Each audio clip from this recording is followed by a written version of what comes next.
Je n'ai aucune idée d'où va mener cette vidéo, mais elle va tomber sur un point que je veux te faire passer. Je discutais avec quelqu'un il y a 2 jours, qui me disait que malgré tout ce qu'il avait pu réussir, entreprendre, vendre sa boîte, tout ça, il y avait un truc qui s'était éteint. Et ça faisait des années. Et malgré tout le travail qu'il a pu faire, il allait voir un thérapeute, il allait voir du monde, il ne sait pas comment la rallumer, il dit c'est comme si malgré tout ce que j'avais, il manquait quelque chose.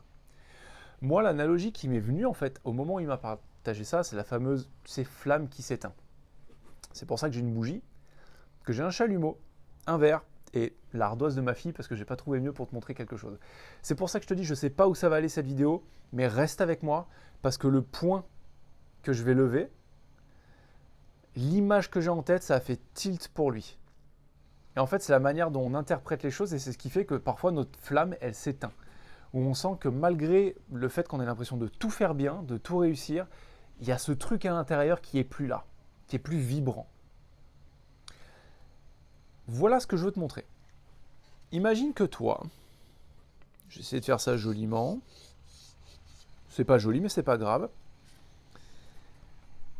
ton énergie, ton âme qui tu es à l'intérieur de ce corps-là, c'est une flamme. Tu vois, ce truc que tu dis, la flamme elle s'est éteinte, la flamme elle brûle, c'est ce que tu ressens à l'intérieur. Tout autour, c'est le monde autour de toi, le monde qu'on perçoit.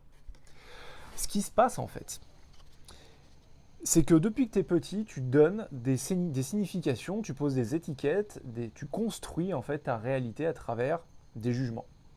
De dire, tiens, là, il y a un nouveau truc qui se passe, je l'interprète, je lui donne un sens, et sans qu'on s'en rende compte, en fait, ce qu'on fait, c'est on crée un filtre à travers ça. Parce qu'on n'analyse pas la réalité telle qu'elle est. Par exemple, là, j'ai des glycines en face de moi, j'appelle ça une glycine. C'est un mot qu'on a inventé. Ça me donne un contexte. Peut-être que juste le fait d'appeler des plantes, c'est quelque chose d'extrêmement réducteur par rapport à ce que c'est réellement. Je ne sais pas. Mais juste dans l'idée. Là, tu as construit un premier truc.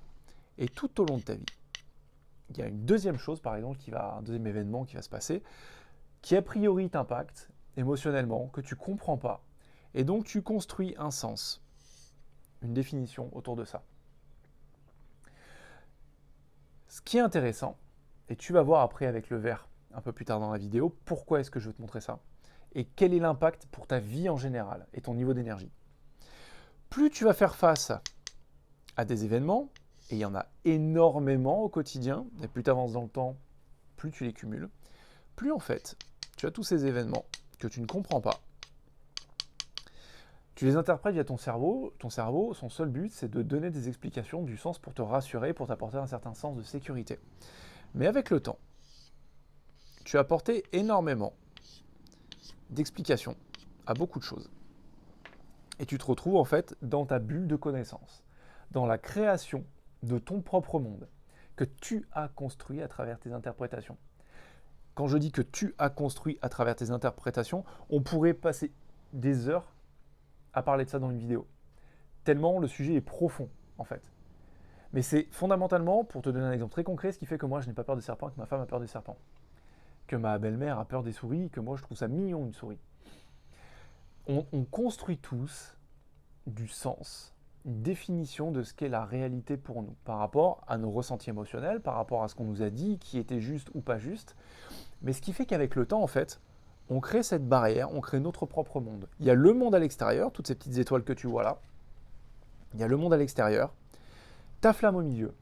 Et toi, tu construis petit à petit une signification. Mais imaginons que ça, c'est la flamme.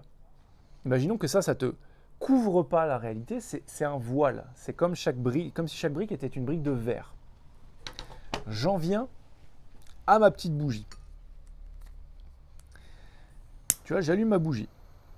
Tu vas peut-être pas le voir sur la vidéo, là il y a la flamme. Tu vois, ce verre, il est totalement transparent. Il est limpide. Mais qu'est-ce qui se passe si autour de cette flamme, on va dire qu'il y a ton énergie, je pense que tu la vois sur la vidéo, qui est ton énergie, qu'est-ce qui t'anime, ce qui te rend joyeux, ce qui te donne de l'énergie. Qu'est-ce qui se passe donc une fois que tu poses un mur de verre autour? Peut-être que tu vas continuer à voir de manière un peu déformée, parce que le verre déforme toujours la réalité. Mais tu vas continuer à voir ce qui se passe. Et tu as l'impression que les choses font. Mais tu as vu la flamme, à quel point elle réduit? Et hop, regarde. Je sais pas si tu le vois bien sur la vidéo là. Il a fallu juste quelques secondes pour qu'elle s'éteigne. Est-ce que tu comprends la métaphore? Est-ce que tu comprends l'image? Pour moi, je ne peux pas être plus clair. Si ça, c'est ton énergie, ça, c'est l'amoncellement de croyances et de signification autour de comment est-ce que devrait être la vie, donc une manière très rigide à ta manière de percevoir la réalité. Une fois que tu as construit ce mur et que tu le poses dessus, tu vois toujours la vie. La lumière, elle passe. Par contre, tu manques d'air. Donc vu qu'il n'y a plus d'air, techniquement plus d'oxygène, la flamme, qu'est-ce qu'elle fait? Elle s'éteint. Bye bye. Le seul truc que tu peux faire pour ranimer cette flamme, c'est pas de souffler plus fort, c'est pas de, je sais pas, tu vois, mettre le truc en, on va dire, en brûlage artificiel. C'est ce que les gens font. Hein. Ils vont aller boire un coup, ils vont aller se mettre dans une ambiance où il y a toujours du monde, où il y a toujours du bruit, où il y a toujours de l'activation, pour qu'en fait la flamme continue un tout petit peu à rester allumée, mais par la force des choses. Ça demande une énergie de malade. Ce que tu veux, c'est pas la tenir artificiellement avec un briquet, en gros du feu sous perfusion. C'est briser un peu ça. C'est commencer à voir la réalité pour ce qu'elle est, te dire peut-être que cette croyance, elle n'est pas totalement vraie. Et quand tu vois ton interprétation d'une chose, bon, mon doigt n'efface pas très bien. Tu as compris l'idée. Tu brises la barrière. Quand tu brises la barrière, l'air commence à rentrer, l'oxygène revient. La flamme, elle peut reprendre. Là, tu peux rallumer la flamme.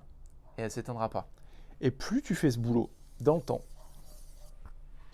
plus tu as d'oxygène, plus la flamme brûle vivement.